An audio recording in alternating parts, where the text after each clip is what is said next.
유언인데 저는 내 가족인 경우를 봤습니다. 배우자가 4분이셨어요. 본 적도 없는 사람들이 상속인으로 같이 도장 찍어야 돼요. 찍을 수 있나요? 없어요. 바로 소송 가는 거예요. 이 과정 가면 바로 체납이에요. 상담하는데. 실제 사례예요. 사회사업가 김모 씨가 123억의 예금을 은행에 맡겨놓은 채 아무도 없이 사망합니다. 근데 우리은행 대여금고에서 자필로 쓴 유언장이 발견돼요. 모든 내 재산은 연세대학교에 기부한다 라고 딱 해놨어요. 잠깐! 이 유언장 무효야 라고 누가 얘기했을까요?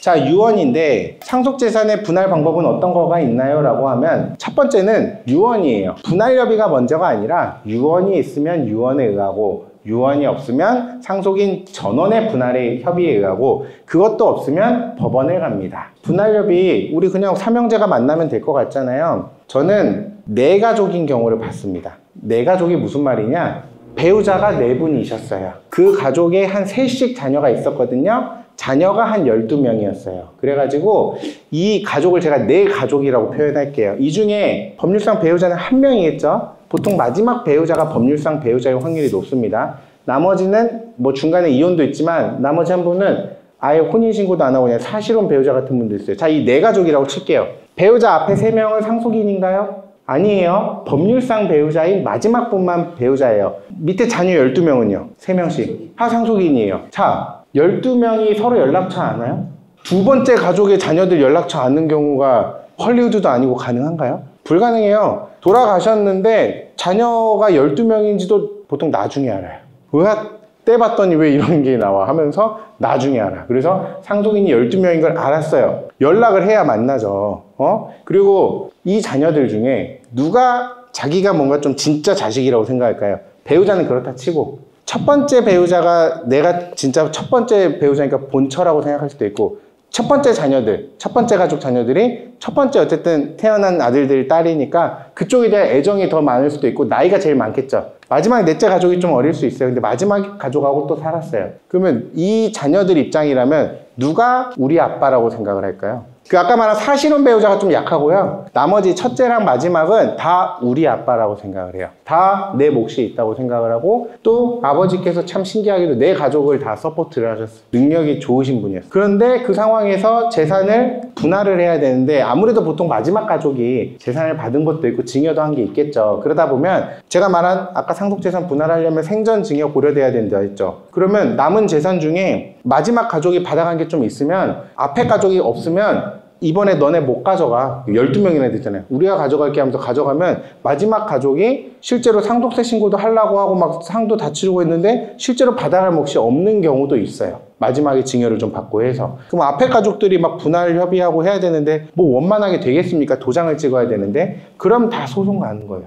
그리고 중요한 건 뭐 둘째 가족 중에 한 분은 캐나다가 있고 뭐 어디 일본 가 있고 누구는 돌아가셨어. 그럼 또 뭐가 돼요? 대습상속. 그럼 사위랑 그 조카들 정말 더 이상 본 적도 없는 사람들이 상속인으로 같이 도장 찍어야 돼요. 찍을 수 있나요?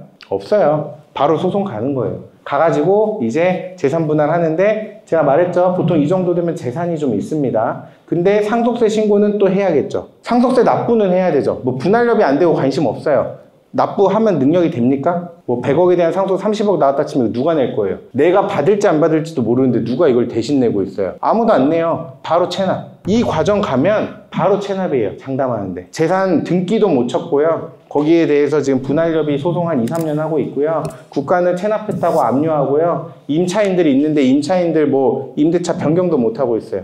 누가 상속인 될지 몰라서. 굉장히 피곤해지는 겁니다. 그래서 그런 케이스가 내 주변에 없다고 해서 벌어지지 않는 게 아니에요. 자산가들에게는 꽤 많이 벌어지는 일입니다. 자, 유언의 방식에는 어떤 것이 있나요?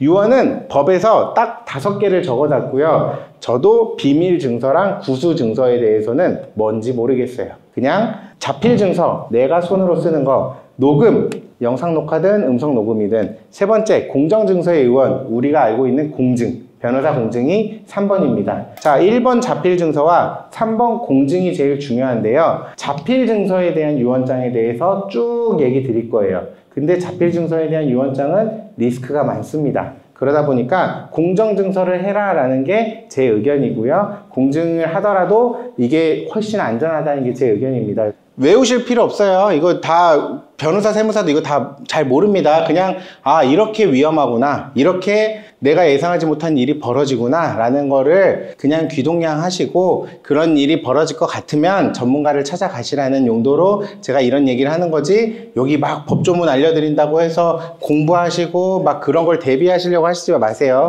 전문가를 찾아가시면 됩니다. 자, 자필로 유언장 작성 시 주의할 점은 무엇인가요? 라고 있는데, 자필증서, 또 우리 법조문을 봐봅시다. 항상 제일 중요한 건 법조문이에요. 민법 1066조에 뭐라고 써있냐? 자필증서에 의한 유언은 유언자가 그 전문가 연월일 주소 성명을 자서하고 날인하여야 한다 라고 돼 있어요. 자, 질문. 반드시 인감도장을 찍어야 될까요?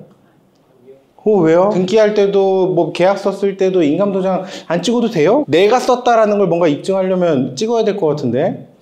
날인이라고 돼 있으니까 뭐 어디 인감도장이라고 돼 있어요. 자, 막도장 됩니다. 막도장. 대필로 오른손을 제가 다쳤어요. 근데 난 지금 무조건 쓰고 싶어. 그래가지고 아들을 불러요. 아들아, 내가 부를 테니까 잘 받아 적어라 하고서 쫙 적었어요. 그 다음 마지막 인감도장 가져와라. 인감도장 찍고 인감증명서 첨부합니다. 되나요?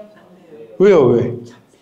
여기 자필. 여기 보면 자필이라고는 없지만 여기 자서하고라고 돼 있긴 해요. 내가 쓰고 라는 뜻이에요. 자, 본인 컴퓨터 당연히 안 되겠죠. 자서해야 되니까 2로 가볼게요. 실제 사례예요.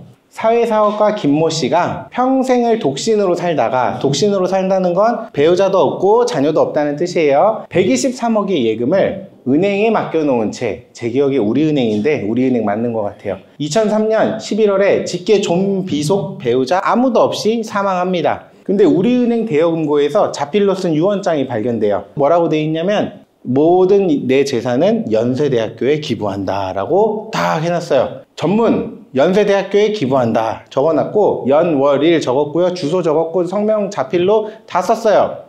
서명도 하긴 했어요. 근데 날인을 안 했어요. 날인. 도장 하나 안 찍었어요. 근데 이 우리은행 대여금고 누구만 쓸 수 있어요? 본인만 쓸 수 있죠. 본인이 넣은 거고 본인이 썼다는 거에 대해서 아무런 다툼도 없어요. 근데 도장 하나 빠졌거든요. 이 모든 재산은 연세대학교에 기부한다 라고 했는데, 잠깐, 이 유언장 무효야 라고 누가 얘기했을까요? 누구? 친구들? 친인척인데 친인척들 누구? 여기 내가 이제 함정을 파놨더니 함정이 다 빠지셨네. 직계 좀비서 없고 아무도 없죠. 우리 상속인의 3순위가 누구였냐면 형제자매예요. 형제자매. 내가 이게 독신으로 했지 외동이라고는 안 했거든요. 그래서 실제로 형제자매가 있었어요. 형제자매가 있고, 뭐 형제자매 중에 누구 돌아가신 분 있으면 대습상속으로 조카들이 있겠죠. 그 사람들이 등장합니다. 이게 만약에 4형제였다 치면 3명이 받을 붓은 몫은 얼마? 40억씩. 당연히 유언장 무효라고 해야죠. 그러면 어디가 붙겠습니까? 우리나라 최고 잘하는 최대 로펌이 바로 붙습니다. 인당 40억에 성공보수 10%만 해도 4억인데 한 20% 걸어도 되겠죠. 성공보수 8억 딱 걸면 40억 받아다가 8억 주고도 뭔가 32억 버는 느낌이잖아요. 근데 또 이거 되게 유언장 소송이니까 뭔가 우리나라 최고 가야겠죠. 그래서 딱 갑니다. 가서 이제 소송을 붙였어요. 유언장 무효냐 아니냐, 누가 이겼을까요? 이거 어떻게 보세요? 응? 가족이 이겨서 형제들한테 가야 될 것 같아요. 연세대학교는 그럼 어떻게 해요? 우리 학생들한테 123억 이거 장학금으로 줘야 되는데 왜 형제들이 40억씩 나눠 갔습니까? 연대 동문이 딱 연대한테 주신 것 같은데 형제들이 이겼습니다. 왜 이겼을까요? 날인 안 했다. 근데 날인 안 한 거 뭐 그렇게 잘못됐어요? 아니, 자기가 쓴 게 확실한데? 법에 뭐라고 돼 있었죠? 한번 봐볼까요? 하여야 한대요. 하여야. 근데 또 하나 무서운 조문이 여기 있어요. 유언의 요식성. 보험법의 정한 방식에 의하지 아니하면 효력이 생하지 아니한다. 보험법의 정한 방식, 날인을 하라 했는데 안 하면 효력이 없대요. 아무리 지가 썼든 말든 날인 안 하면 무효래요. 그러면 이제 형제들이 받아가려고 하죠. 그럼 잠깐 누가 또 얘기할까요? 잠깐만, 야 형제들 잠깐만, 다 120억 가져가지 말아봐. 누가 얘기할 것 같아? 누가? 연세대학교가 얘기해야죠. 지금 자기들이 받을 수 있었는데 못 받았잖아요. 그럼 연세대학교가 일단 바로 등장해야죠. 잠깐만, 이 유언장은 유효하다 라고 말하고 싶겠죠. 근데 유효하다고 말할 수 있어요? 없죠. 그럼 뭘 해야 될까요? 이 법이 위헌이다 해서 이 법을 날리면 이 유언장은 효력이 있는 거겠죠. 그러면 연세대학교는 해야 될 건 뭐냐? 이거 위헌이다. 왜 날인을 요구하냐? 날인 없으면 모든 게 완벽하잖아요. 왜 날인을 요구하냐? 하고서 위헌 소송을 딱 걸어요. 그럼 이제 우리 지난달까지 아주 논란이었던 우리 헌법재판소가 이제 딱 현명한 판단을 내립니다. 뭐라고 할까요? 누가 이겼어요? 연세대학교가 이겼을까요? 여기 위헌이네 라고 했을까요? 졌죠. 졌으니까 이 법이 지금 살아있겠죠. 위헌이었으면 제가 이 법을 못 들고 왔죠. 이 법이 지금 살아있습니다. 위헌이 아니래요. 왜 위헌이 아닐까요? 뭔가 왜 날인까지 왜 요구하는 거예요? 왜? 자기가 썼으면 됐지. 헌법재판소가 뭐라고 했냐면 우리나라는 옛부터 도장을 찍는 행위가 계약의 완결성, 의사표시의 완결성을 나타내는 행위였다. 우리 이름 옆에 도장 꼭 찍죠. 그 도장을 찍는데 이 도장이 인감 도장을 요하는 것도 아니고 막 도장이어도 되고 하물며 아무것도 안 들고 와도 내가 항상 들고 다니는 내 지장을 찍어도 유효해요. 그러니까 이것까지 요구하는 게 과하지 않다 해요. 아니, 날인 뭐 내 지장도 언제든지 간편하게 찍을 수 있는데 그거 자체를 요구한 게 과하지 않고 우리나라 관행상 그런 도장을 날인하는 게 계약의 완결성을 나타내는 의미였기 때문에 과하지 않다. 헌법에 위반되지 않는다라고 해서 판단을 내렸고 결국 연대가 지고 삼형제가 123억을 나눠 가졌습니다. 돌아가신 분께서 원하셨던 거는 사회사업가 김모 씨께서는 연세대학교에 이게 장학금으로 잘 쓰이길 바랐겠지만 형제들이 123억으로 호가호식하는 걸 원하지 않으셨겠죠. 개인의 재산권을 좀 침해했다고 볼 수도 있지만 어쨌든 법은 이렇게 판단을 했습니다. 제가 유언장을 하나 샘플링을 가져왔습니다. 이제 우리가 공부한 대로 해서 이 유언장은 유효할지 한번 고민해 봅시다. 유언장.